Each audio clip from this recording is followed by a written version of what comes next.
Muchísimas gracias. Para quienes no me conocen, yo soy David Hopkins. Yo trabajo para la Federación del Comercio de la Madera en el Reino Unido.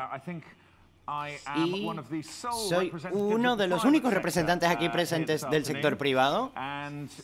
Y esta próxima sesión en el orden del día está dedicado a ver cómo podemos alentar a la participación del sector privado, respaldar el cumplimiento de las leyes y dar con un enfoque éxito para alentar a los negocios y a las empresas a que participen y a que asumen responsabilidades en cuanto al cumplimiento de la ley y jueguen un papel importante en cuanto al manejo de bosques y la preservación de los bosques. A ver, levanten la mano si hay alguien aquí que represente al sector privado. Ah, vale. No, pues hay más de los que me esperaba. Creo que es uno de los criticismos que yo siempre he tenido en muchos eventos que se dedican a este tipo de debates. Y es que siempre contamos con muchísimos participantes del mundo político. Hablan de políticas, de cómo quieren cambiar las prácticas comerciales a través de nuevas políticas. Pero parece esto estar no conectado, no haber una conexión entre esta ambición y las personas en las empresas. Y no es una crítica solo dedicada al mundo tropical. También lo tenemos aquí con la Asociación de Comercio en el Reino Unido, para que nuestros miembros entiendan en qué consisten los cambios a la normativa, a las leyes y cómo incorporarlos a sus prácticas comerciales. Pero bueno, esto es importante y hemos hablado mucho sobre el cumplimiento de las leyes, la aplicación de las leyes, cómo podemos asegurarnos de que se cumplan, cómo imponer sanciones y cómo esto funciona como un buen estímulo para las buenas prácticas comerciales. Pero también debe haber un equilibrio con incentivos y amenazas. Y estos incentivos pueden ser educación, participación, sensibilización sobre cuáles son las buenas prácticas comerciales y el por qué ustedes como empresas quieren hacer las cosas de buena manera. Y esto tiene que venir con algún tipo de recompensa en cuanto a la venta de esos productos. Yo siempre digo que nosotros no creamos edificios o proyectos o certificados FSC o PFC. No, nosotros trabajamos con la madera y el resto va junto a la madera. Entonces nosotros tratamos con los productos y de dónde vienen los productos. Aquí, cuando hablamos de madera tropical, bueno, va en declive en cuanto a cuota de mercado. Y esto es una lástima. Es una verdadera lástima en cuanto a la diversidad de productos disponibles en el mercado y es una lástima también para los bosques y la cantidad de dinero que podría utilizarse para mejorar la condición de estos bosques. Aquí el principal proveedor de maderas tropicales aquí es de Estados Unidos. ¿Por qué? Porque tienen mucho dinero, tienen mucha madera y tienen un buen plan de negocios en cuanto al marketing y el dirigir estos productos a las personas que los utilizan. Hay un vínculo directo entre los que producen la madera y bueno, en estas presentaciones trataremos a dónde van estos productos, dónde hay problemas. Algunos de estos grupos saben exactamente, conocen desde el bosque hasta el usuario final, pueden hacer seguimiento a todos los productos y pueden adaptar sus planes de negocio de esta manera, su marketing también. Entonces, la participación del sector privado es importante. Vamos a escuchar una serie de presentaciones sobre este tema, sobre cómo involucrar al sector privado en distintos eslabones de la cadena de suministro. Y esto es crucial si queremos alcanzar esta gran ambición y estos objetivos políticos que nos hemos fijado. Teniendo esto presente, entonces, me gustaría presentarles al primer ponente, Andrew Scott, del Foro Global de la Madera. Y el Foro Global de la Madera ha trabajado en una serie de países, pero Andrew ha trabajado exactamente con asociaciones de comercio en todas partes del mundo. Andrew, muchísimas gracias, Dave.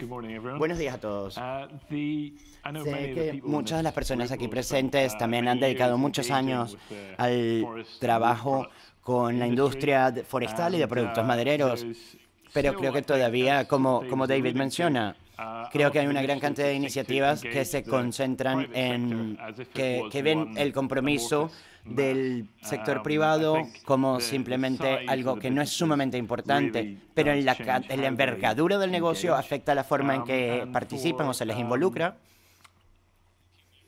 Y es sorprendente la poca cantidad de datos, bien sean cualitativos o cuantitativos, sobre la industria. Para tratar de satisfacer esta necesidad de datos, el Foro Global de la Madera, con otros socios, ha realizado investigaciones en el transcurso de los últimos años para tratar de obtener más información. Todo lo que nosotros logramos recopilar, trabajamos con un presupuesto bastante limitado, pero hemos logrado lo que hemos logrado hasta ahora es realizar entrevistas con asociaciones. Tenemos 114 asociaciones en 41 países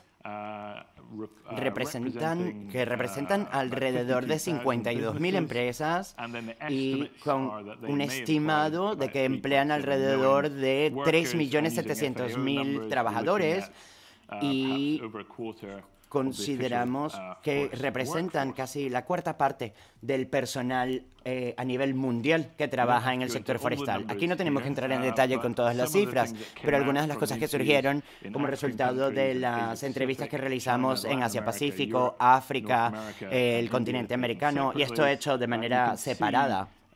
Pueden ver aquí en la cuarta fila, vemos la gran cantidad de empresas que están representadas por estas asociaciones. Y en la próxima fila vemos la cantidad, en las columnas, de hecho, la cantidad de microempresas y pymes.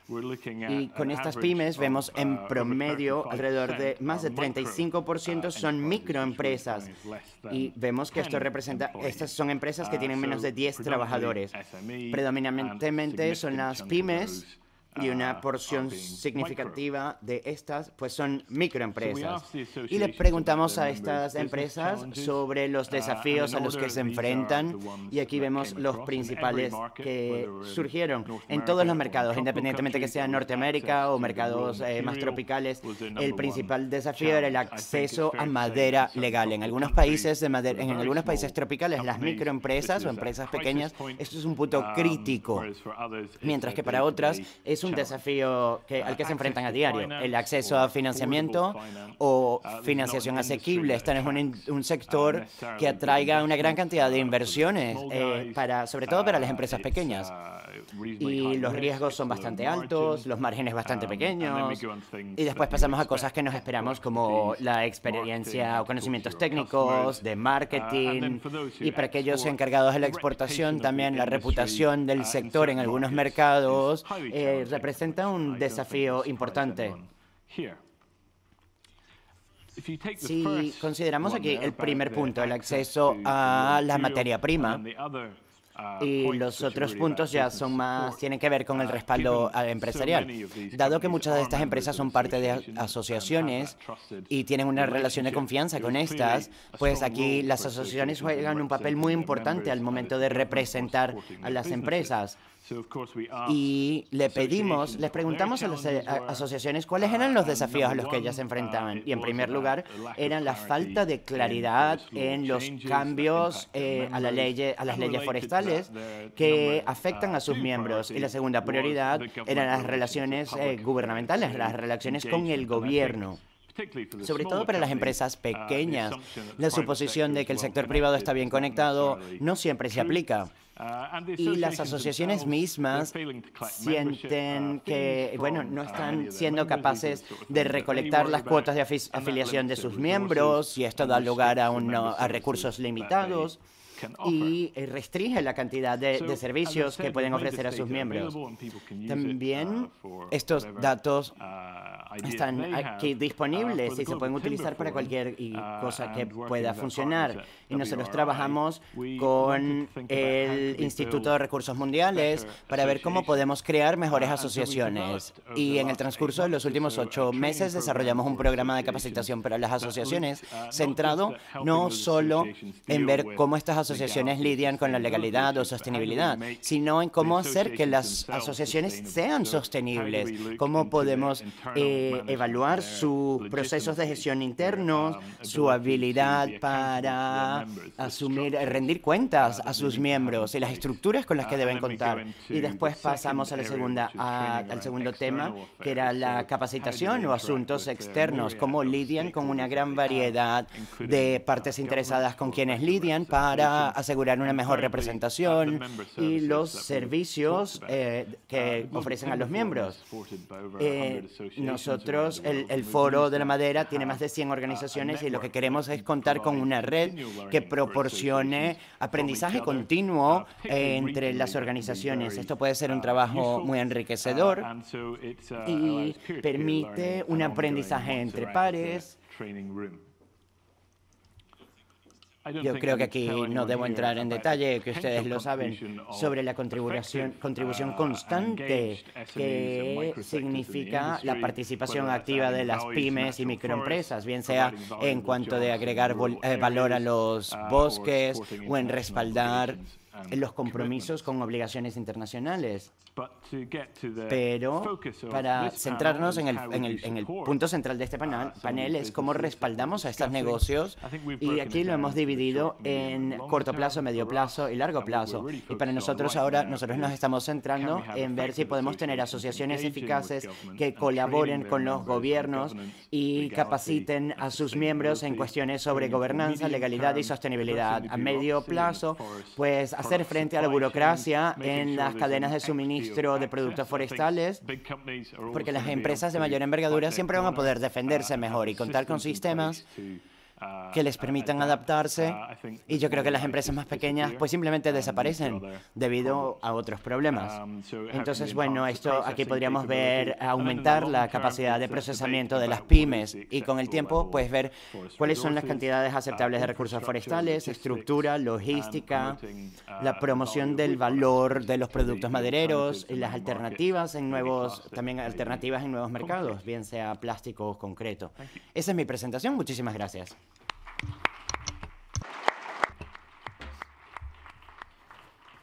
Muchas gracias, Andrew. Todos nuestros ponentes subirán al final para la sesión de preguntas.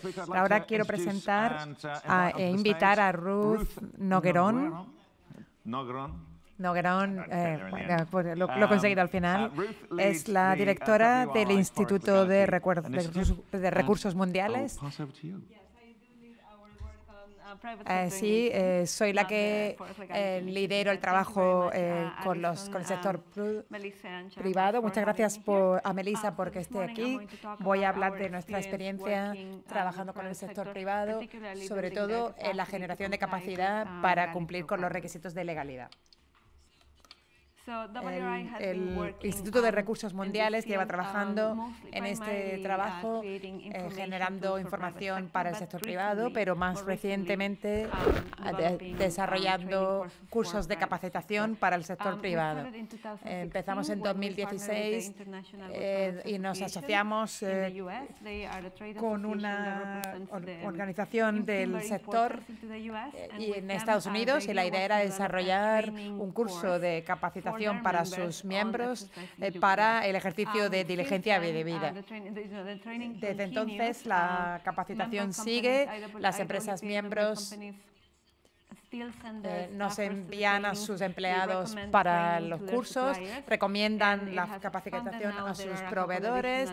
Se ha ampliado, ahora ya no es solo de diligencia debida, sino también información sobre CITES, etc. Hay 3 factores que creo que han contribuido al éxito de esta formación. Es el caso de que es para par, la asociación es un actor que las empresas, en los que las empresas confían, no es una ONG ni el gobierno que puede imponer su opinión al sector. Se ha diseñado con mucho cuidado para identificar prácticas de diligencia debida que se pueden ajustar a las operaciones, a los procedimientos operativos estándar del sector. Así que, en última instancia, cuando los asistentes se van, se pueden llevar ciertas cosas específicas que ya pueden hacer o que pueden ampliar, así que es algo práctico. No tienen que volver a reinventar sus prácticas.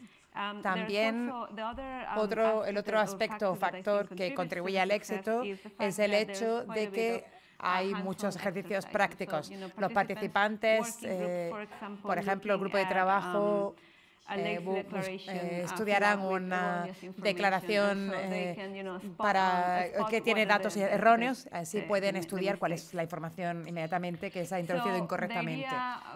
La idea es ampliarlo en tamaño y llevarlo a los países productores.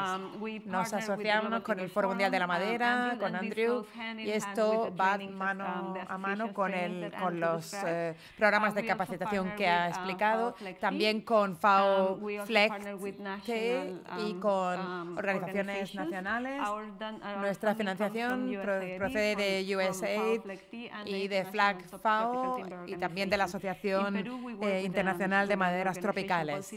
También con la organización CITE Madera, organización gubernamental que proporciona servicios al sector, y en Guatemala trabajamos con una asociación llamada Gremial Forestal. Esta es la situación. Estas son imágenes de uno de los cursos.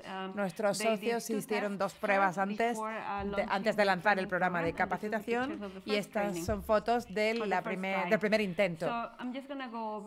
Ahora voy a hablar de las lecciones aprendidas de estas 2 experiencias. El enfoque se centra en los productores, en países productores. Como ha dicho Andrew, las pymes son muy importantes y por eso queríamos centrarnos en estos actores, en las pymes.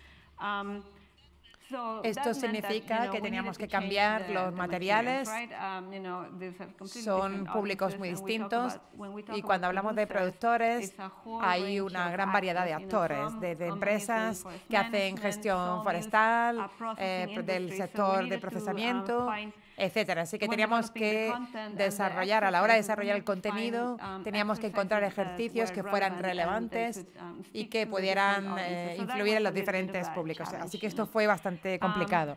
No queríamos centrarnos en las empresas grandes exportadoras porque ellos tienen capacidad, están expuestos a este mercado de productos de madera legales. Por eso nos centramos en los actores más pequeños.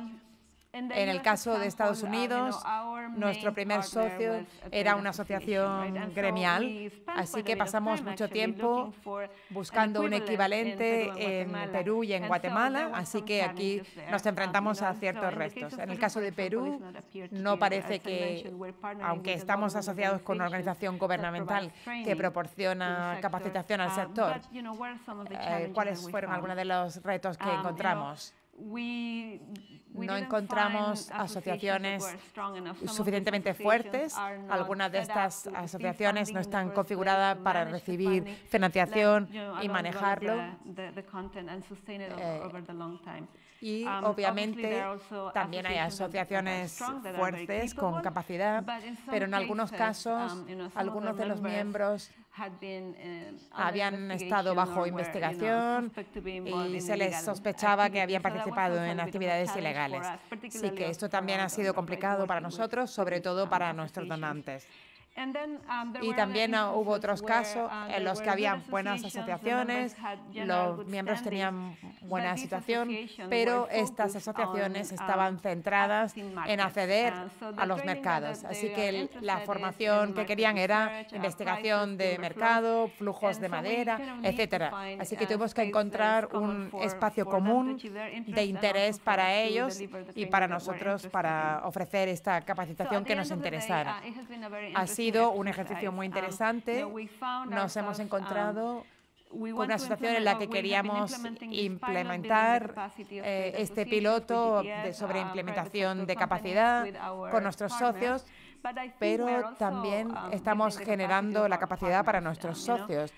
El GTF ha pasado mucho tiempo formando a los capacitadores y tenemos que asegurarnos de que vemos, funcionamos de la misma manera con el enfoque a la hora de presentar la capacitación, cómo manejamos las comunicaciones, cómo nos aseguramos de que los materiales sean precisos. Y volviendo al tema de la gestión de las comunicaciones y las expectativas, cómo nos aseguramos de que los asistentes no lleguen pensando que al final de la formación van a poder simplemente cumplir. Esto ha llevado bastante tiempo y ha sido un proceso muy interesante.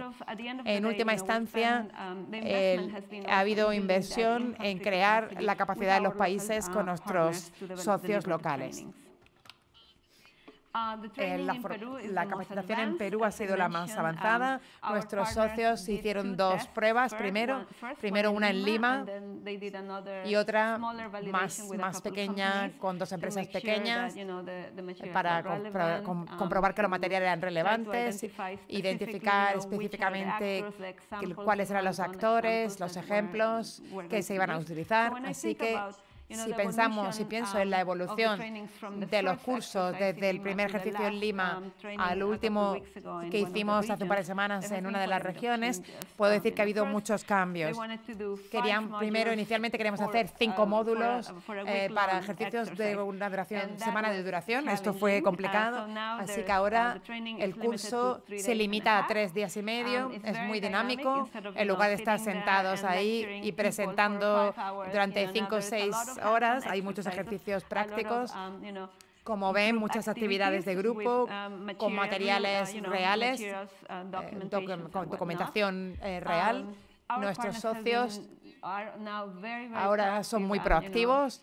Están cultivando a los participantes, enviando las invitaciones con antelación, haciendo un seguimiento por teléfono, y cuando vienen al curso hay mucha interacción con los participantes, y al final de también haciendo un seguimiento con llamadas, poniéndose a disposición de estos para poder proporcionar asesoramiento si es necesario, y estamos viendo resultados. Ahora hacen encuestas al final del curso para medir tanto cuánto piensan que han aprendido sobre diligencia de vida y también para evaluar el contenido y la presentación de Y las encuestas han ido mejorando y son cada vez más positivas. Como ya he dicho, el proyecto piloto en Perú ha sido el más avanzado. Tenemos otro que será a mediados de julio y el de Guatemala tendrá lugar, esperamos, en octubre. Muchas gracias.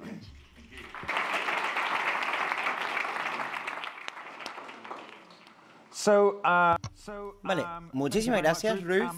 Nuestro próximo ponente, Benoit, de ATI-BT. Creo que ustedes ya conocen a Benoit. La ATI-BT es un organismo de comercio que trabaja en todas partes del mundo. Y para aquellos de ustedes que no hablen español, creo que van a necesitar los audífonos. Creo que esta presentación se va a realizar en español.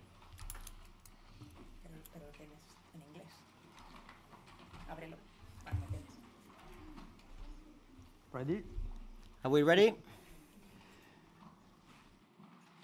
Buenos días a todos y, ante todo, gracias a Chatham House de haberme invitado a esta presentación, y sabiendo que tienen ustedes excelentes traductores, pues hablo castellano para los hispanoparlantes y para los latinoamericanos que están aquí.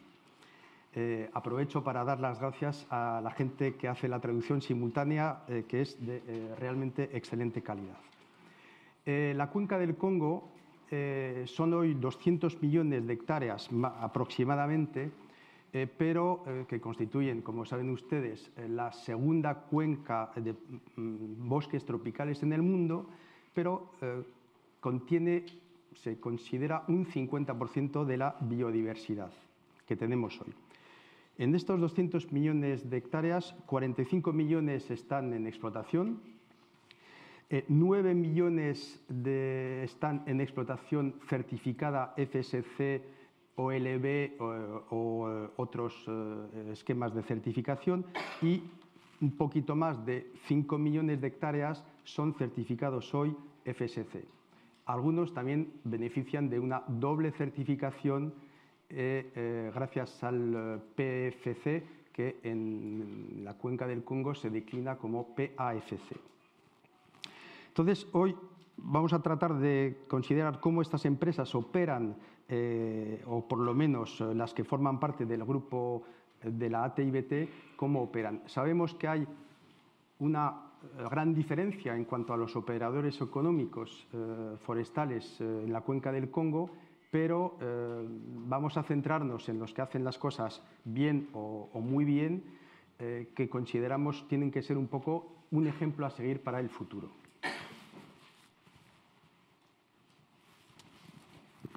No veo mi papel. Dentro de lo que voy a decir, voy a intentar ir lo más lejos posible en mi razonamiento, considerando que el sector público, el sector privado, tiene que jugar un papel importante en los próximos años. Ha habido un momento en el cual el sector privado no ha sido probablemente muy bien considerado, es merecido en algunos casos, pero yo creo que en la tensión actual que vivimos en cuanto al cambio climático, tenemos que poner el sector privado contra las cuerdas, tenemos que buscar con él los mejores acuerdos posibles para que este sector privado, que es un actor importantísimo en la gestión de los bosques tropicales, juegue un papel que creo yo que es totalmente decisivo. Entonces, ante todo, este sector está evolucionando, pero no siempre de manera muy positiva. Hablo no del sector privado, hablo de manera general del sector de los bosques tropicales en la cuenca del Congo. Ante todo, existen muchos cambios políticos. La crisis del petróleo del año 2015 ha dejado a los estados centroafricanos sin recursos derivados del petróleo. Si bien el petróleo no es la fuente de trabajo principal en estos países, hay que recordar que es el sector forestal la primera fuente de trabajo después del Estado. El sector del petróleo ha sido el más rentable y el que ha permitido a algunos gobiernos pues alcanzar cuotas de autofinanciamiento las más elevadas. Hoy en día la situación ha cambiado radicalmente y el sector forestal está sufriendo de una ausencia de medios en los principales países de la cuenca del Congo. Existe, segundo punto, una enorme presión en cuanto a los actores económicos asiáticos en estos bosques. Quiero decir, hoy en día en Gabón el 75% de los bosques de Gabón son concesiones asiáticas, un poquito más del 50% en Congo, Brazzaville, son actores asiáticos, un poquito menos del 50% en Camerún son actores asiáticos. Hoy en día más de la mitad de la producción de madera tropical de la cuenca del Congo se va hacia China. Entonces, hay que tener en cuenta esta situación. El modelo económico de las empresas certificadas en este contexto está hoy siendo bastante afectado. Se ve endeble y es uno de los mayores problemas que nosotros consideramos a nivel de la gestión forestal y a nivel de nuestra asociación. La mejor demostración de esta debilidad del sector forestal certificado pues ha sido el fin de la empresa Rougier en Camerún el año pasado, la situación de la empresa Wisma también en Camerún, debido también a otros elementos y al conflicto armado en Camerún anglófono. Pero bueno, no nos ocultemos el hecho de que las otras empresas forestales certificadas no están viviendo el mejor momento hoy en día. Otro punto que caracteriza la cuenca del Congo es una aplicación muy parcial y muy discrecional de la ley. Si pudiésemos calificar esta situación con una palabra española, los que conocen, los que hablan de español, yo lo califico de cachondeo, en ese sentido de que la aplicación de la ley en Centroamérica, en Centroáfrica, es algo absolutamente no vivido en otros países, estoy seguro. Cada empresa, cada sector tiene sus acuerdos, tiene sus pactos con el gobierno y esto es absolutamente ingestionable para el futuro.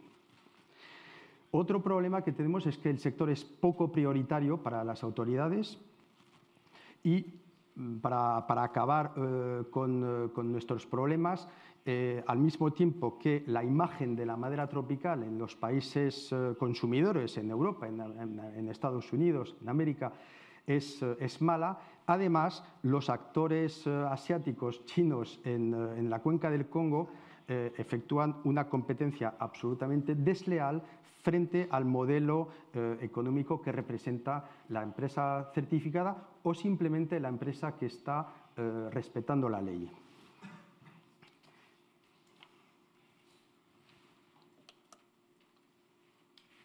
Entonces, ¿en qué contribuye el sector privado para contribuir a una mejora? Bueno, pues hemos hablado bastante de los acuerdos voluntarios de asociación. Yo quisiera hacer aquí un poquito de hincapié en lo que es la certificación privada y básicamente la certificación FSC, que hoy cubre pues, más de 5 millones de hectáreas. A veces me extraño cuando hablo en diferentes reuniones de lo poco valorada y de lo poco conocida que es realmente la certificación en los bosques tropicales. Quizás porque los organismos certificadores no hacen mucha publicidad de cómo trabajan las empresas forestales o quizás temen hacer una publicidad de un proceso que se encuentra criticado por algunas organizaciones. Nosotros quisiéramos hoy en día darle más importancia, más luz a este sector certificado que realmente merece toda nuestra consideración. Hablamos del FSC, que son más de 5 millones de hectáreas. El año pasado se certificó en Gabón la primera empresa con doble certificación FSC y PAFC y a lo largo de los 2 próximos años se considera que un estándar PAFC a nivel de la cuenca del Congo ha de desarrollarse.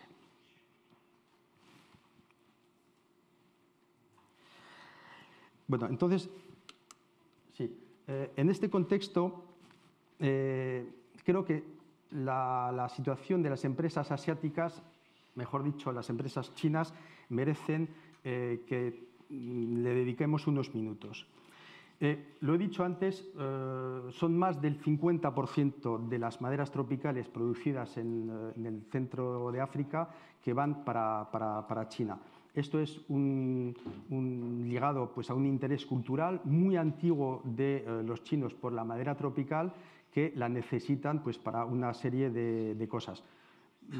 Tuve la semana pasada un encuentro con un empresario chino en París que me decía que cuidado, que esta evolución puede quizás no ser tan fuerte a lo largo de los próximos años, aunque los consumidores chinos cuentan con más poder adquisitivo y van a seguir consumiendo madera tropical, existe un cambio también a nivel del consumidor chino que empieza a preferir pues, las maderas más claras que hubo un tiempo con la madera de haya hace 20 años y hoy en día pues, el consumidor chino parece volver a una querencia más bien de las maderas claras.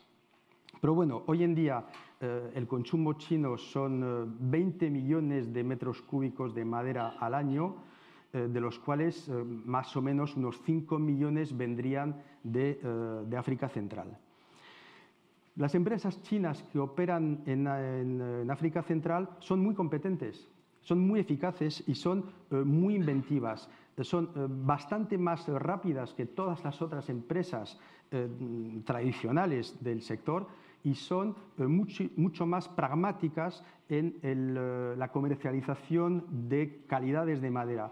el mercado europeo está muy centrado en calidades excepcionales, solo queremos la crème de la crème, solo queremos lo mejor de lo mejor y en definitiva estamos contribuyendo a un mal aprovechamiento de la madera tropical en los países tropicales. Tenemos que cambiar un poquito nuestros hábitos de consumo y aceptar, como lo aceptamos en muchas maderas, que la madera tropical pues a veces tenga algunos defectos y sobre todo que no tengamos las dos caras de una misma tabla que sea perfecta, porque de nada sirve tener las dos caras de una misma tabla que sea absolutamente limpia de nudos y limpia de defectos. Entonces, caracteriza esto los productores chinos que son técnicamente muy innovadores. El otro problema, el que sean innovadores no es un problema, es una calidad, evidentemente, pero el problema que conllevan es que, desgraciadamente, no son muy respetuosos ni de la legalidad ni de la gestión sostenible. Son actores que han aparecido en África hace exactamente 22 años. Yo me acuerdo muy bien cuando las primeras 6 empresas chinas de origen que estaban operando en Malasia en el año 95 tuvieron que buscar fuentes de madera, asegurarlas para el largo plazo y decidieron invertir en concesiones forestales de Centroáfrica. Estas empresas forestales pues, se han establecido con diferentes soluciones, pero vamos a decir que no han vivido todo el proceso que las otras empresas tradicionales han vivido desde hace 20, 25 y 30 años para aprender la gestión sostenible, para aprender sencillamente los planes de manejo y después para vivir todo el proceso de la certificación, que recordemos, las primeras empresas certificadas en África, que es la CIB en Congo o Wisma en Camerún, no sé cuál de ellas empezó primero, ya tienen 14 años de estar certificadas, 13 o 14 años.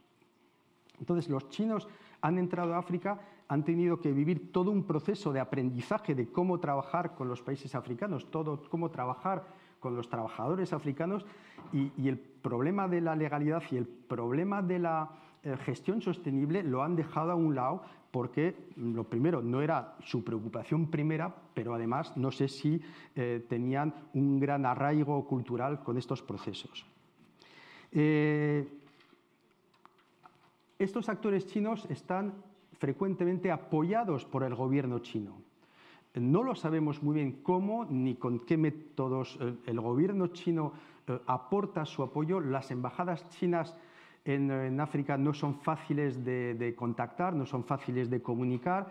Entonces, hay un apoyo oficial, sobre todo a las empresas estatales, evidentemente, pero no conocemos todavía muy bien cómo se efectúa este apoyo, pero vamos a decir que es algo que hay que empezar a intentar entender. Luc Mató ha hablado anteriormente del escándalo del Quebacingo. Este escándalo es absolutamente monstruoso, pero desgraciadamente creo que es solo la parte visible de lo que ocurre en el día a día. Hemos visto destaparse este escándalo, pero yo no sé cuántos más no hemos tenido constancia de que hayan ocurrido. No obstante, cada cosa tiene su lado positivo. Este escándalo yo creo que tendría que permitirnos establecer ahora un mecanismo, un proceso de diálogo con las empresas chinas que probablemente tenga que ser positivo. El mejor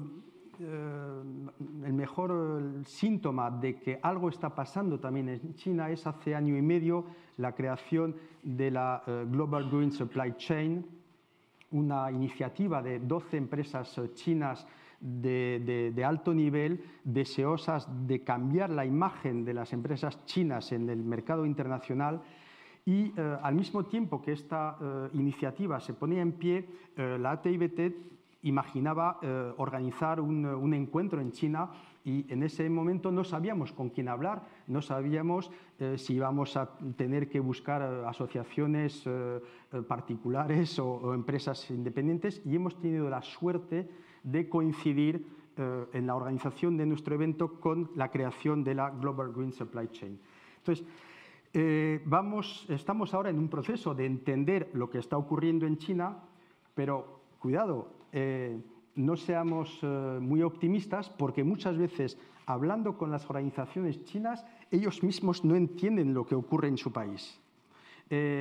Sabemos todos que el presidente Xi Jinping ha declarado la economía, la civilización ecológica, y esto es algo, una declaración fantástica, pero cuando hablamos con la responsable de la Global Green Supply Chain, que a veces se encuentra en una situación un poco inestable, porque no es sector privado, no es sector público, se ve apoyada por la OIBT, con lo cual todavía no está muy definido su estatus. Si se le dice, bueno, pero usted confíe en el futuro, su presidente ha anunciado la civilización ecológica. Ella contesta, entre el presidente y yo hay 50 escalones y 14 comisiones. Cualquier cosa puede ocurrir en ese proceso, con lo cual la administración china es excesivamente complicada. Creo que hay muchos ministerios implicados en este proceso. Y bueno, pues parte de nuestra voluntad es intentar entender qué es lo que ocurre y, sobre todo, ayudar a los actores chinos que tienen la voluntad de ir en el buen sentido del desarrollo sostenible, que hagan declaraciones claras y concisas en cuanto al futuro que desean para el sector maderero, por lo menos en los países tropicales. No tenemos prisa, no hay urgencia, estamos de acuerdo que es un proceso muy largo, pero creemos importante que haya posicionamientos.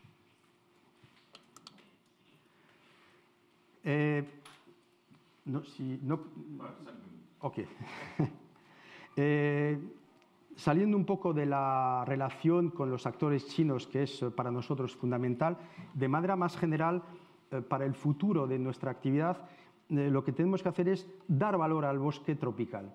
A veces pues el sector privado, lo decíamos antes, aparece como el actor malo, la oveja negra del sector, a quienes todos los problemas son imputables. En realidad, si no existe una economía forestal en los países tropicales, no hay razón de ser para los gobiernos de conservar una selva tropical si esta no es fuente de recursos. Van a poner en pie pues, los parques naturales, la conservación, pero si el sector privado no existe, yo les puedo decir que los países africanos necesitan su desarrollo, necesitan comer, necesitan recursos y, por lo tanto, pues, hay un riesgo elevado de conversión de muchas zonas a la agroindustria. Con lo cual, el mejor baluarte contra la conversión y la desforestación pues es un sector forestal que sea respetuoso, que sea sano y que sea rentable.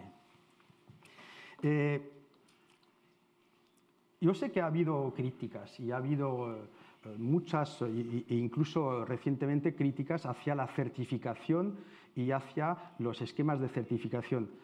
El problema es que, ¿qué proponemos? Si suprimimos esto, ¿qué proponemos para sustituir estos procesos de certificación? Estos procesos de certificación, por supuesto que son mejorables. No son la panacea porque no existe, la perfección no es de este mundo, pero hay que trabajar con ellos, hay que completar sus procesos, hay que participar y hacer que estos procesos sean cada día más robustos. A mí me da un poco de pena cuando una empresa certificada, por el mero hecho de estar certificada, se encuentra bajo el foco de la comunicación, de una comunicación un poco negativa. Aunque, repito, esta empresa no es siempre perfecta, pero muchas veces es tal el compromiso de la certificación que a veces causa problemas porque hemos sido muy optimistas o no es fácil alcanzar la perfección, pero estamos en un proceso. Las empresas certificadas son un poco como la historia de este señor que sale de un pub en London de noche, que sale un poco habiendo bebido demasiado, que pierde sus llaves del coche y que las empieza a buscar debajo de un farol y no las encuentra. Y viene un paseante y le pregunta, ¿pero usted qué está buscando? Las llaves de mi coche. ¿Pero las ha perdido aquí? No, pero aquí hay luz. Pues...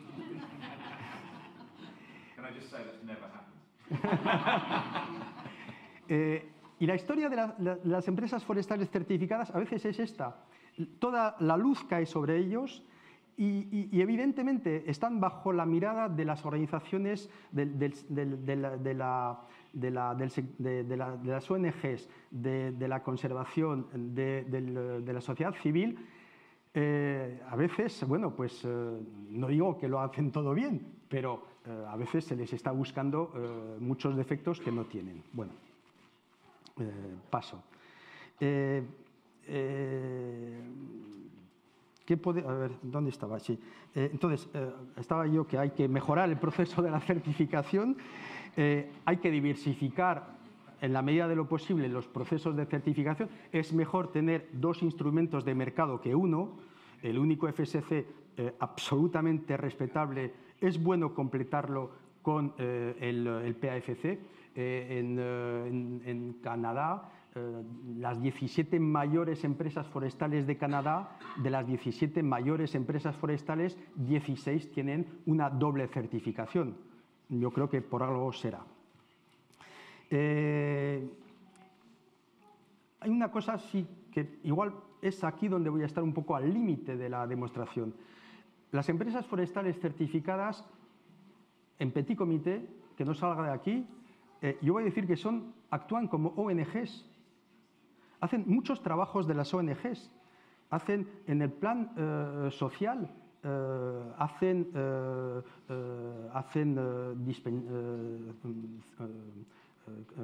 clínicas dispensaires, contratan a médicos, hacen pozos, hacen viviendas de buena calidad, dan enseñanza, se sustituyen al Estado en muchas zonas muy remotas. En el plan medioambiental contratan a ecoguardas, luchan contra la caza furtiva y todo esto con un recurso, exclusivamente un recurso, el de la venta de madera certificada. Y no tienen otro recurso hoy en día que la venta de madera certificada. Y con esta venta de madera certificada hacen un gran trabajo. Y es la situación esta también que les lleva a estar al límite de sus posibilidades en el plan económico. Con lo cual tenemos que explorar otras soluciones para completar la solución al financiamiento de estas empresas.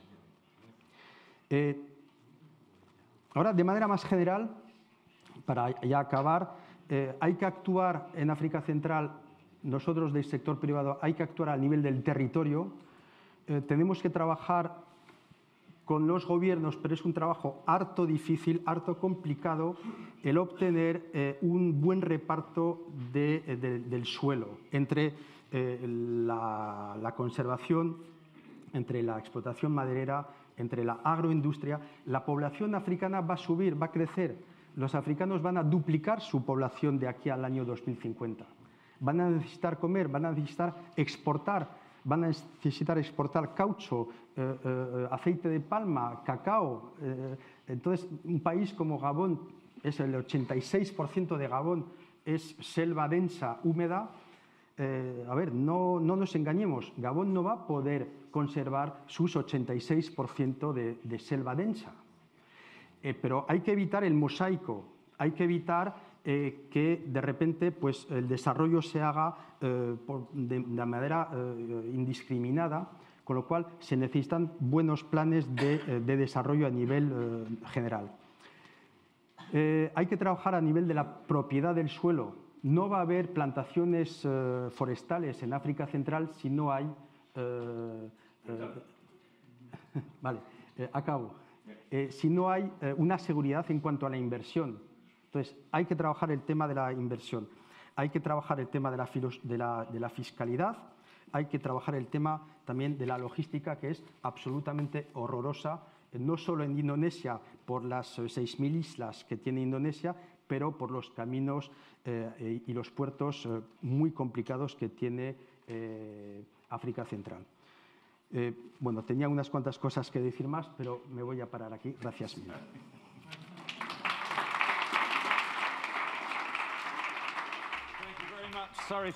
Muchas gracias y perdonen que haya tenido que decirle lo del tiempo, pero hemos empezado un poquito más tarde. A ver, la posibilidad de preguntar, hacer muchas preguntas, pero antes de hacer esto, quiero que venga la última ponente, que creo que también va a hablar en español, es Norma Rodríguez, de la Asociación de Agroforestería de Honduras, para hablarnos sobre sus experiencias allí en cuanto a la participación del sector privado en Honduras. Norma, tiene la palabra. Buenos días nuevamente, Norma Rodríguez. En este momento pues me han pedido que hable un poco de las dificultades que como sector privado, ¿verdad? Nosotros como cooperativas también formamos parte del sector privado gremial, ¿verdad? Porque nuestra propiedad es privada, pero los dueños somos varios, no es uno solo, sino un grupo de personas que conformamos esas MIPYMES que necesitamos ese apoyo de mi antecesor. Ahí veo muchas oportunidades que nosotros como propietarios privados pudiéramos aprovechar. También tenemos algunas inquietudes en cuanto a cómo lograr llegar a acceder a estas licencias FLEGT por la aplicación de la ley y por el cumplimiento que nosotros tenemos que dar a esa ley. ¿Cómo pudiéramos obtener ese apoyo para poder capacitar y desarrollar esas capacidades o fortalecer las que ya tengamos en nuestras comunidades, en nuestras MIPYMES? Porque las cooperativas somos un grupo de personas que nos juntamos buscando mejorar nuestra condición de vida.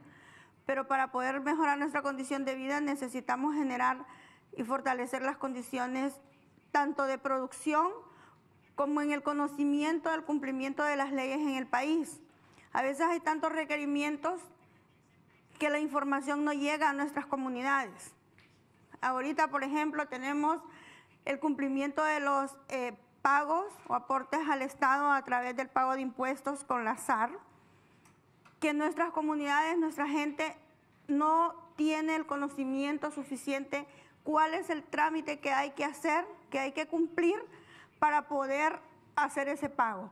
Entonces, desde ese punto de vista, nosotros necesitamos ese apoyo, necesitamos llevar ese conocimiento a nuestras comunidades, porque si queremos cumplir, si tenemos el conocimiento, vamos a poder cumplir y vamos a poder accesar entonces a esa licencia FLEGT, accesar a nuevos mercados y mejores mercados, ¿verdad? Llevar mejores oportunidades a hombres y mujeres de nuestras MIPYMES. Y en ese aspecto, pues sí me gustaría a estas personas que me han antecedido el día de hoy, que nos puedan ayudar, y a otros interesados que estén en apoyar a estas empresas privadas, gremiales, para que podamos aprovechar la oportunidad de un nuevo mundo, de un nuevo mercado para nuestros productores. Somos un país rico en recursos naturales que queremos aprovecharlos de una manera sostenible, llevando conocimiento y poder darle conocimiento y capacidad a nuestra gente para poder diversificar los productos.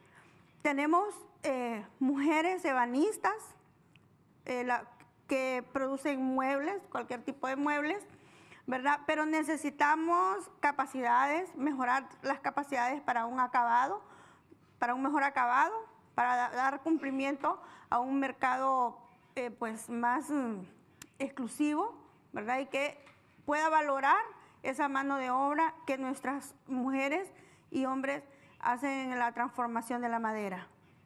Y para eso, pues, necesitaremos el apoyo de muchos de ustedes, que espero que estén interesados en apoyarnos. Thank you.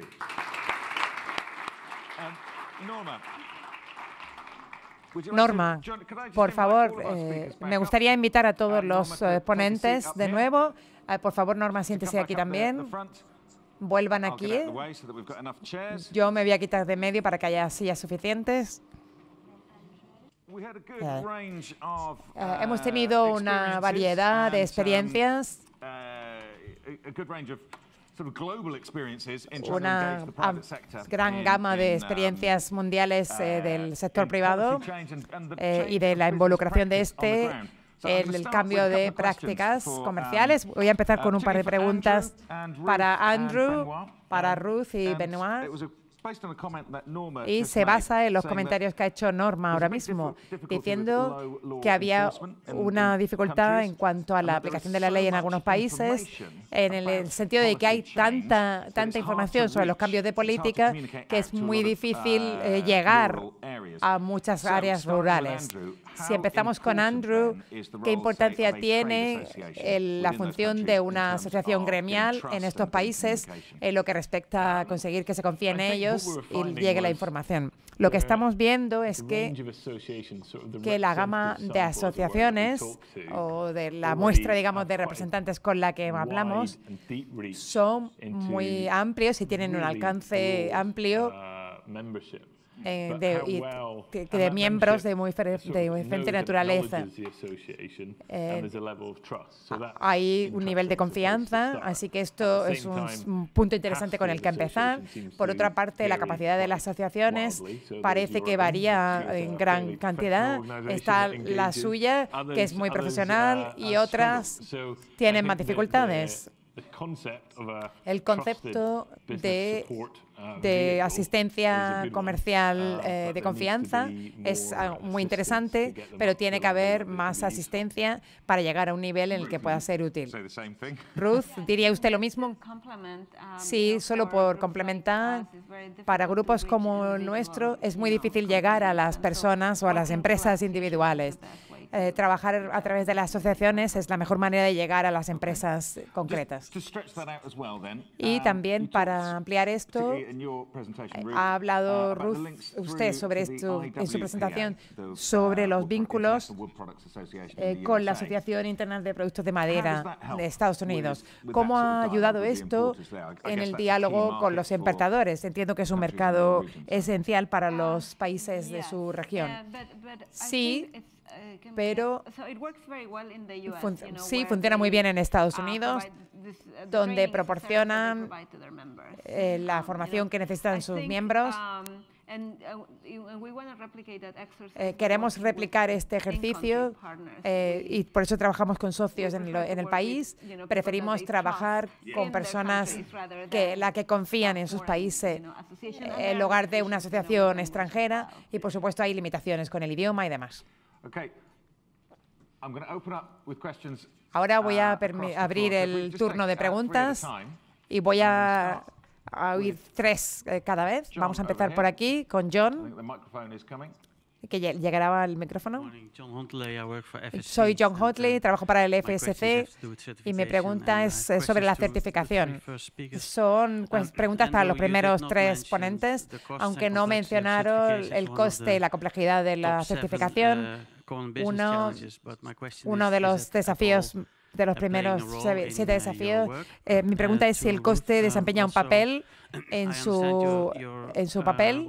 Y a Ruth, entiendo que está trabajando con el tema de la legalidad, pero me imagino que la certificación, sobre todo para los grupos de las pymes, podría ser un problema o una cuestión que se va a tratar en su programa, o va a llegar, o es algo que se menciona en sus cursos.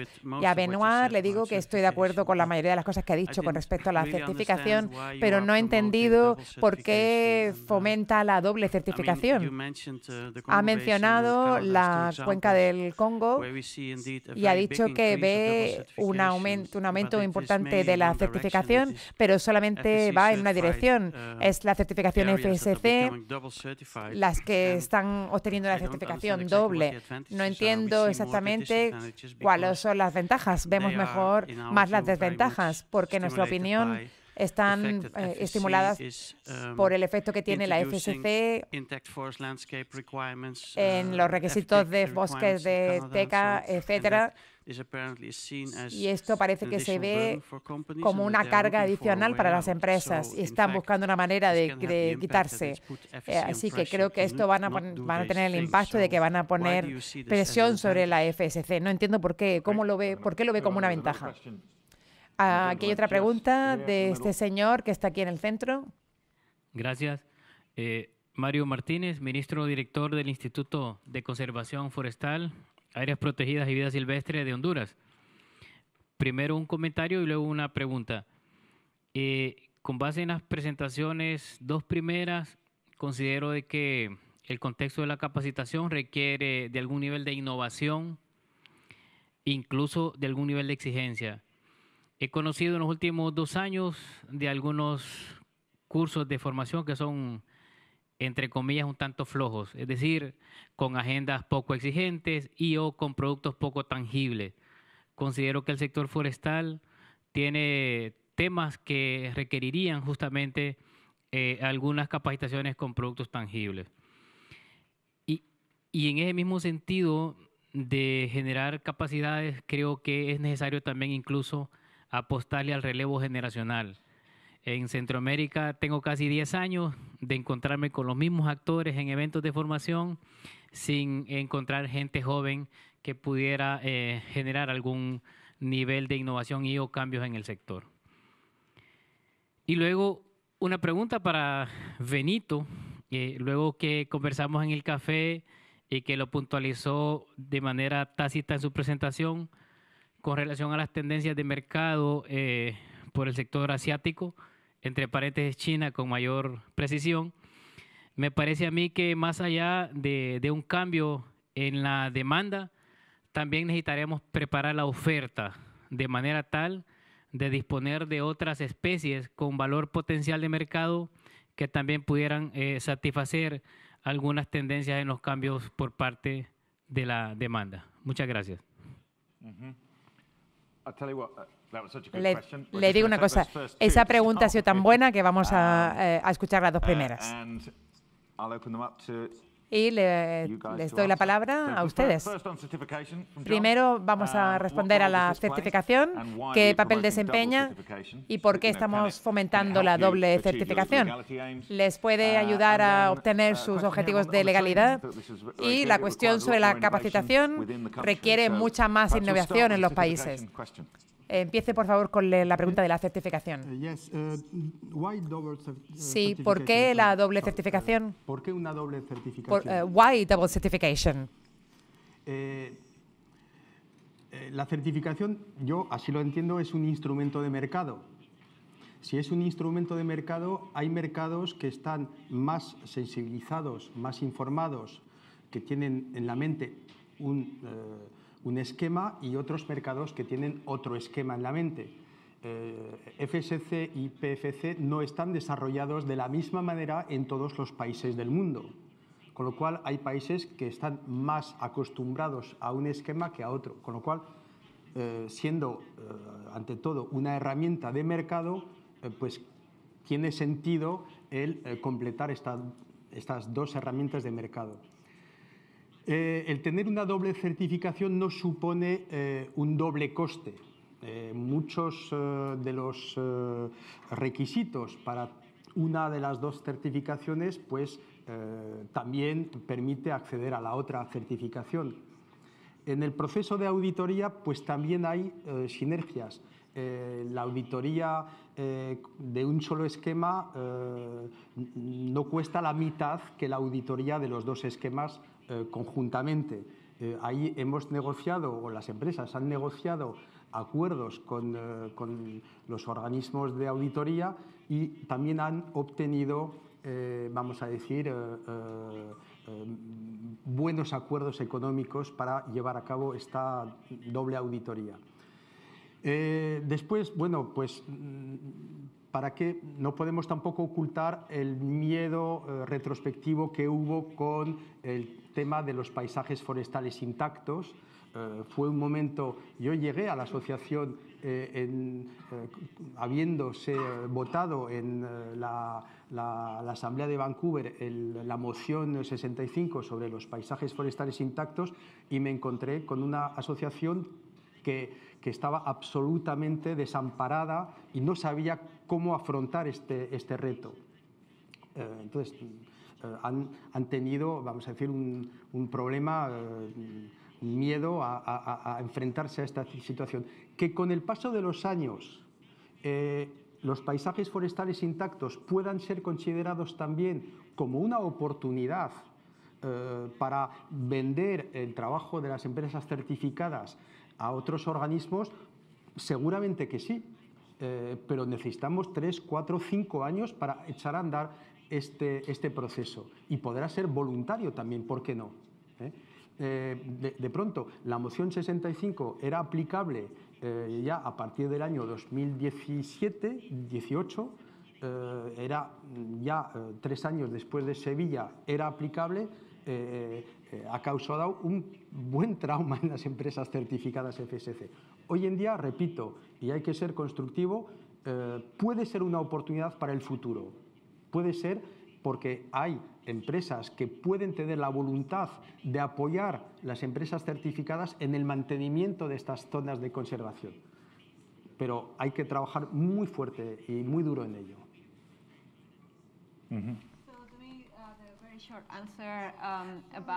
Yo voy a dar una respuesta muy rápida sobre la certificación, si se incluye la capacitación o no. La respuesta es que no. No incorporamos los programas de certificación en la capacitación. Ahora vamos a pasar a la segunda pregunta. Algunos de estos cursos de capacitación que nos comentaban requieren innovación y que no son lo suficientemente específicos. Y este es un tema que debe verse como un tema importante. ¿Cuál ha sido su experiencia con relación a algunos de los programas de formación que ustedes conocen y que GTF ha estado involucrado en la creación de algunos de estos? Sí, yo estoy completamente de acuerdo. Hay una gran variedad de cursos de capacitación en el mercado, pero considero que está vinculado al otro punto que hizo sobre las generaciones futuras. Nosotros estuvimos en Ghana la semana pasada cuando se lanzó una nueva federación unificada que aúne una serie de organizaciones y asociaciones. Y este es un nuevo grupo de representantes. Y yo no voy a decir que eran jóvenes, pero simplemente hubo otra dinámica en la sala para aquellos que representan la industria, el sector y sus necesidades.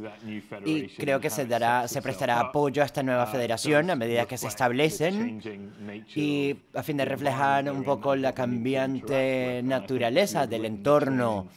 Y yo creo que si hubiéramos impartido esta formación hace 10 años no hubiese sido relevante o no hubiera atraído suficiente interés. Pero también tenemos que adaptarnos a nivel nacional. No podemos simplemente dar un curso de este tipo en países como en los que ustedes han realizado cursos. Esto tiene que aplicarse a la situación nacional y en algunos casos a la situación regional, por lo que es necesario ser inteligentes al momento de diseñar los programas de formación.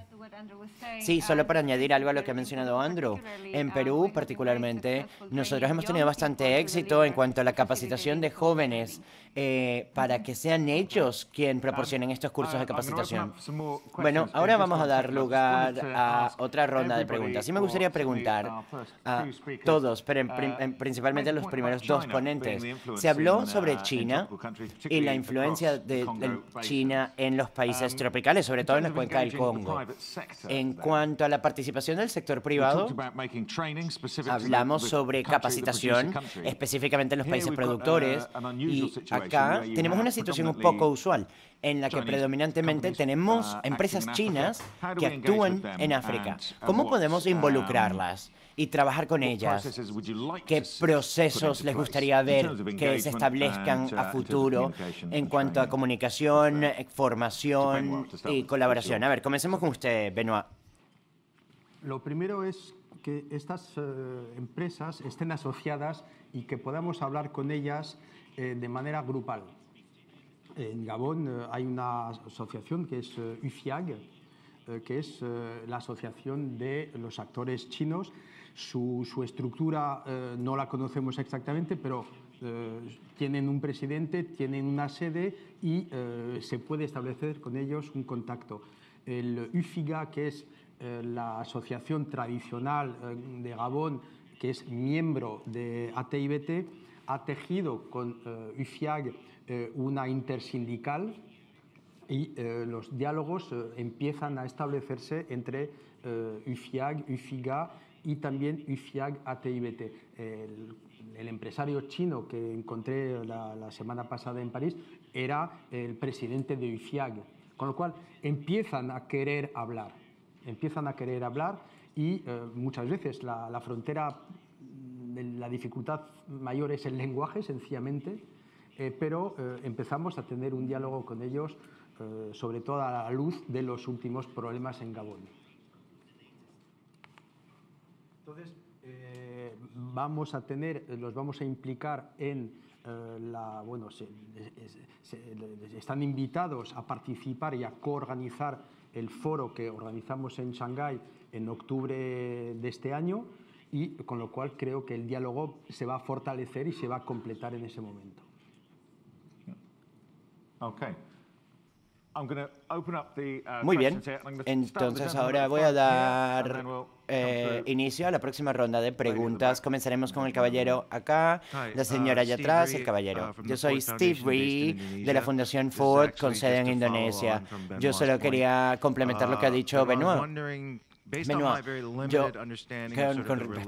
Según lo poco que yo entiendo en cuanto a las relaciones históricas entre el gobierno chino y la región subsahariana en África, que desde la Segunda Guerra Mundial considero que era bastante estrecha, y el primer ministro de China siempre va a los diferentes estados y países de África subsahariana, y esto, es bastante significativo.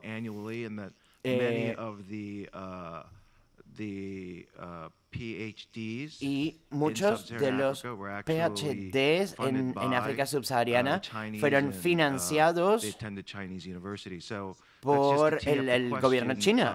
El gobierno chino. Estos doctorados los hicieron en China.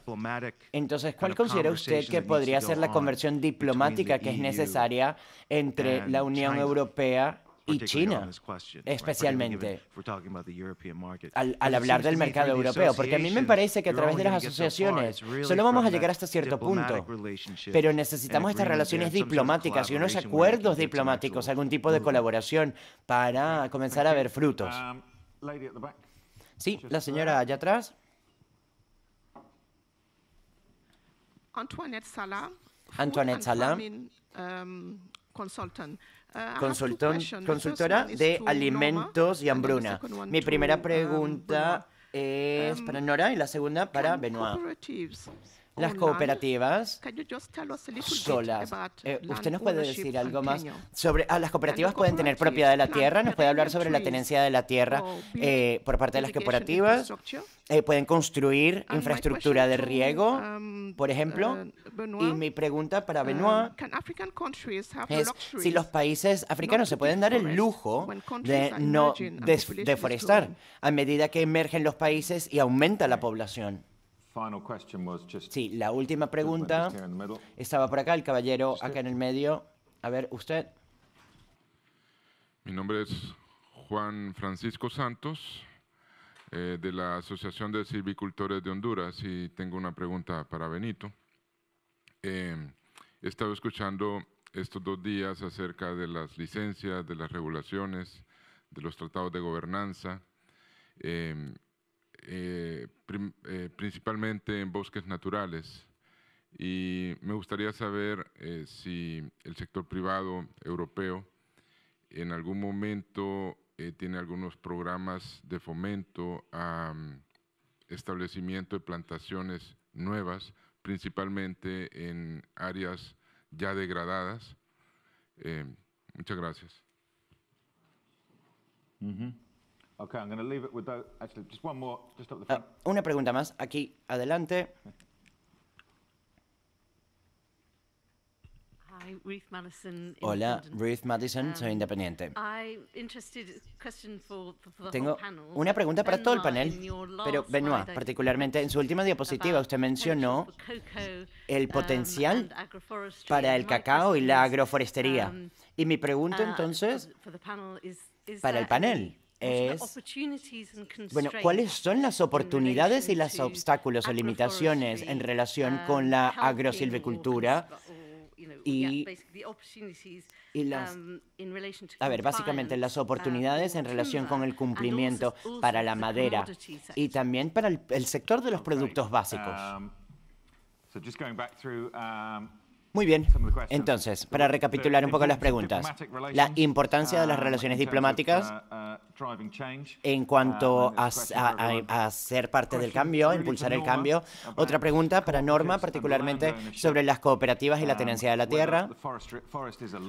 Sí, la pregunta sobre si el bosque es un lujo a medida que crece la población. También otra pregunta del sector privado sobre nuevas plantaciones y el punto sobre la agrosilvicultura. Comenzaremos por acá. A ver, la importancia de las relaciones diplomáticas. No sé quién quiere hablar sobre esto. A ver, ¿quién quiere comentar algo al respecto? Benoit. Yo no soy diplomático ni lo pienso ser, pero hay una experiencia. En octubre del 2018, hace unos meses, tuvo lugar en Bruselas el partenariado para los bosques de la cuenca del Congo, el CBFP, PFBC, cuyo facilitador actual es un exministro belga, el ministro François-Xavier Dodonea, una muy alta personalidad, antiguo ministro de Bélgica, un señor de mucha experiencia, 75 años, un largo recorrido. Y yo le dije en el PFBC en Bruselas, había, no sé, 600 personas o 550 personas, y yo le dije que había un problema, es que no había organizaciones chinas alrededor de la mesa. Y me dijo que, bueno, y lo contestó delante de la sala, la princesa Esmeralda era la anfitriona y la presidenta de la mesa, y contestó que contactaron con las embajadas chinas en Europa, en Bruselas, en Bélgica, y no hubo contestación, no lograron establecer un contacto. Entonces, esto es una experiencia. El otro punto es que Europa tiene un mecanismo, no sé ya cómo se llama el mecanismo, pero que sé que está un poco paralizado, un mecanismo de discusión. Seguramente que alguien de ustedes sabrá cuál es el nombre de ese mecanismo, pero la gente de la Unión Europea me dice que está paralizado este mecanismo de discusión entre Europa y China sobre la gobernanza forestal. Entonces, bueno, pues hay un problema diplomático quizás, pero yo no sé cómo desatascarlo. Okay, thank you. Muy bien, gracias. ¿Alguien más quiere comentar algo al respecto? Sí, con relación a los datos. Yo estoy tratando de ver con quién hemos hablado en China y no es para responder a la pregunta diplomática, pero hablamos con 10 asociaciones que representan alrededor de 4.500 empresas sobre de dónde procede, pero no hemos tenido información sobre de dónde procede sus materias primas. Esto no está disponible en los sitios web de las empresas con las que hablamos. Muy bien, a ver, es que este es un tema extremadamente amplio y creo que va a ser difícil abordarlo en un solo impulso. Pero para responder a la pregunta de la señora de allá atrás, comenzando con Norma, la señora preguntó sobre las cooperativas y la tenencia de la tierra y la propiedad sobre la tierra y si las cooperativas pueden ser propietarias de la tierra. Sí, bueno, en Honduras tenemos diferentes tipos de tenencia.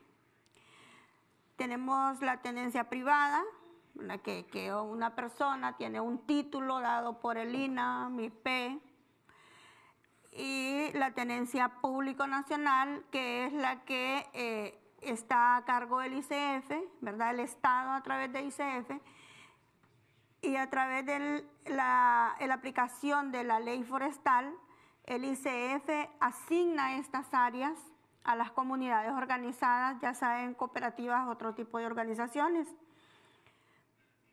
También tenemos las áreas ejidales, ¿verdad? Que estas están bajo el dominio de las alcaldías municipales.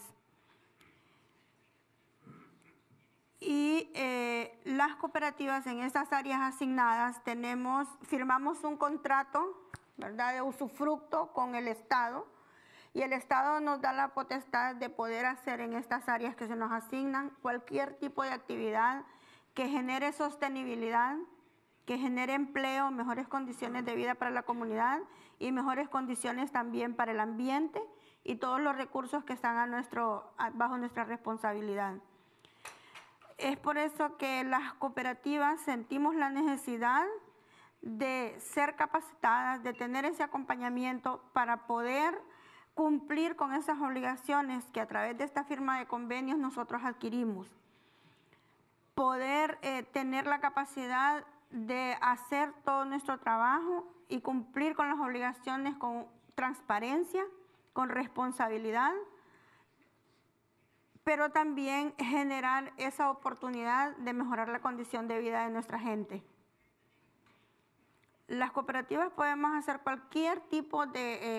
desarrollar cualquier tipo de proceso que genere sostenibilidad a los bosques, a todos los recursos que están bajo nuestra responsabilidad, y desarrollar proyectos productivos de cualquier índole, ¿verdad? Este convenio es un convenio abierto que nos permite producir cualquier tipo de producto, dicho sea de paso, que nos genere mejores condiciones.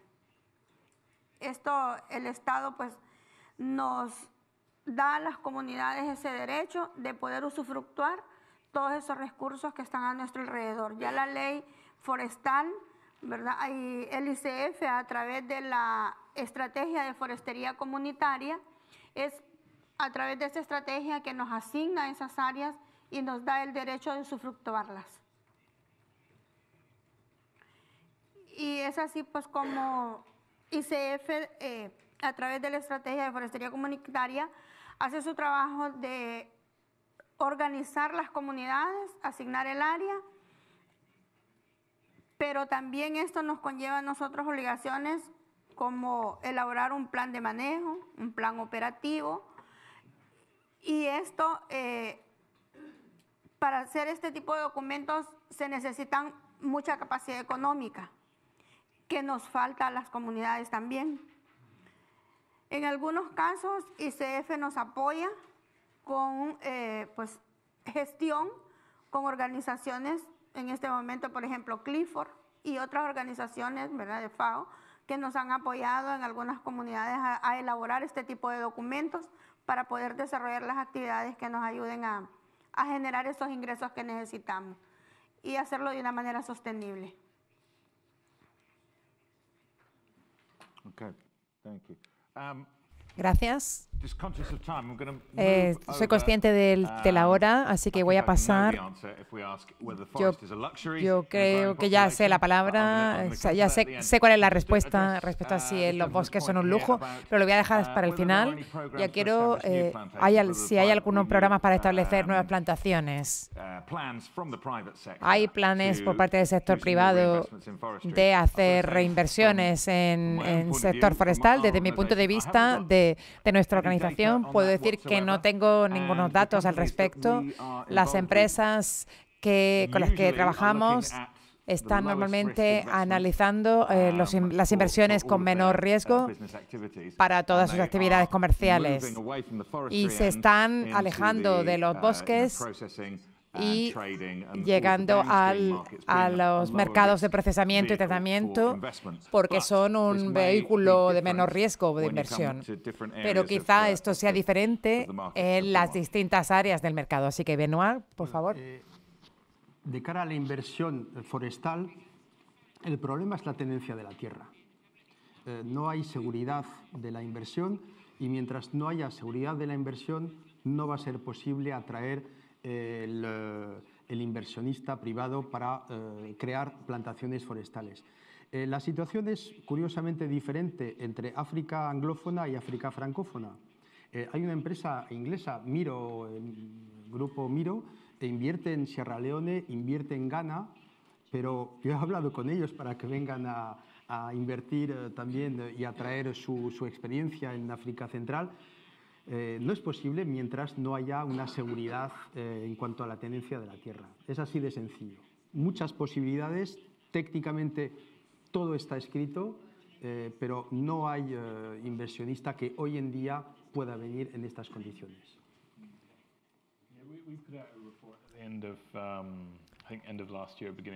Al final del año pasado tuvimos un informe que estudiaba o analizaba los resultados de Centroamérica y Sudamérica, y el tema de la tenencia de la tierra era uno de los primeros, sobre todo la inestabilidad política y los cambios grandes de la izquierda a la derecha, que aporta el control a diferentes personas. Para las inversiones a largo plazo, esto es un desastroso.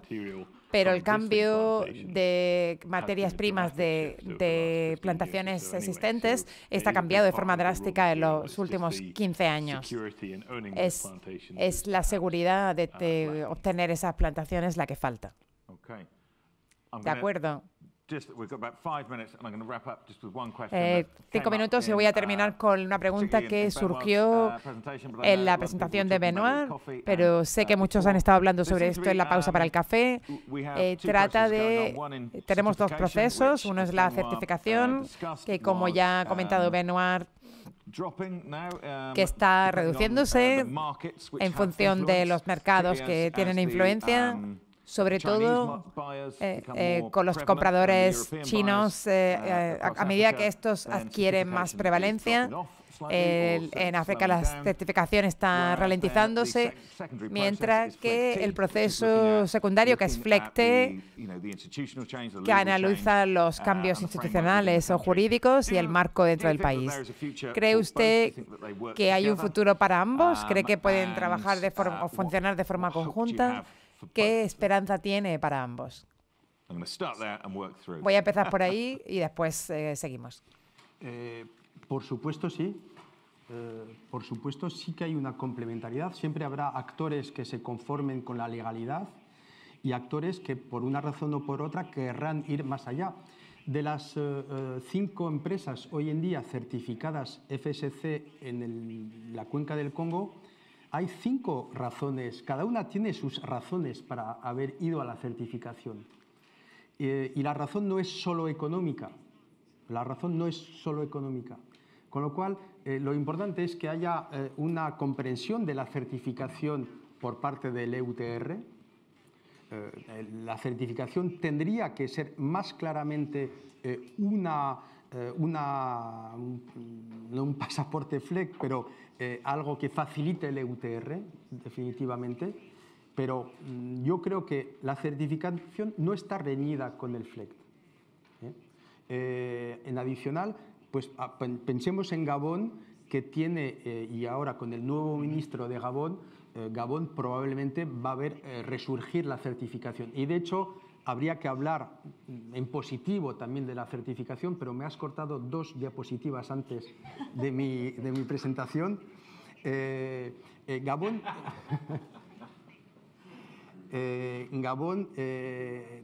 hay un potencial de 3-4 millones de hectáreas adicionales entre Gabón y también Congo para el futuro de la certificación. Okay, thank you. Gracias. Solo quería añadir, en el contexto de la ley Lacey, Sé que hay, o creo que hay cosas complementarias, pero en el contexto de la ley Lacey de Estados Unidos, la certificación no corresponde a legalidad. No se considera prueba de legalidad. Andrew, creo que son sistemas complementarios, ¿verdad? Creo que hay que determinar qué es lo que tienen en común. Los dos tienen objetivos principales, utilizan una redacción similar de lo que quieren obtener. Así que sí, tienen ambiciones compartidas. Ambas existen. Al igual que a medida que, aunque las personas que hay en esta sala se preocupan por las diferencias, creo que son diferentes y pueden coexistir. El FLEGT de los sitios en los que existe tiene aspectos medioambientales y sociales, y del mismo modo las certificaciones voluntarias tienen otros aspectos que también ayudan. Así que ambas existen y no creo que es algo de lo que nos tengamos que preocupar demasiado. Norma, ¿es esto un problema en Honduras? Sí. Sí, bueno, FLEGT lo vemos como una oportunidad que esperamos lograr llegar a accesar a esta licencia FLEGT, porque nosotros como propietarios de bosque de pino hemos buscado la oportunidad de certificarnos con FCC y no logramos cumplir con los requisitos que FCC nos solicitó, ¿verdad? O sea, son requisitos muy arriba de lo que nosotros podemos cumplir y no logramos, o sea, se convirtió en un costo para nosotros que no logramos recuperar. Entonces, ahora vemos ABA FLEGT como una oportunidad que nos ayude a cumplir estos requisitos, porque ya es como el cumplimiento de las leyes que ya tenemos, o sea, no nos están exigiendo nuevas leyes, no nos están exigiendo nuevas condiciones. Entonces, por eso ABA FLEGT lo vemos como una oportunidad, porque FCC no lo pudimos cumplir, fue imposible. Sí, en Honduras hay algunas organizaciones que han logrado certificar su bosque. Hay algunos propietarios privados, porque en el caso de los propietarios privados, ellos se dice propiedad privada porque tienen un título que pueden garantizar que en el caso de las plantaciones que haga el compañero, ellos pueden garantizar su tenencia, es propio, nadie se lo va a quitar. En el caso de nosotros sí tenemos problemas de tenencia por la regularización, ¿verdad? Que no está clara. Pero bueno, esperamos con ABA FLEGT abrir esa oportunidad para las comunidades. Sí, las va a reconocer mejor. Bueno, nos hemos pasado un poco de tiempo, así que si tienen alguna otra pregunta, seguro que pueden comentarlos en el almuerzo, mientras quiero dar las gracias a todos nuestros ponentes y a todos los demás por escucharnos.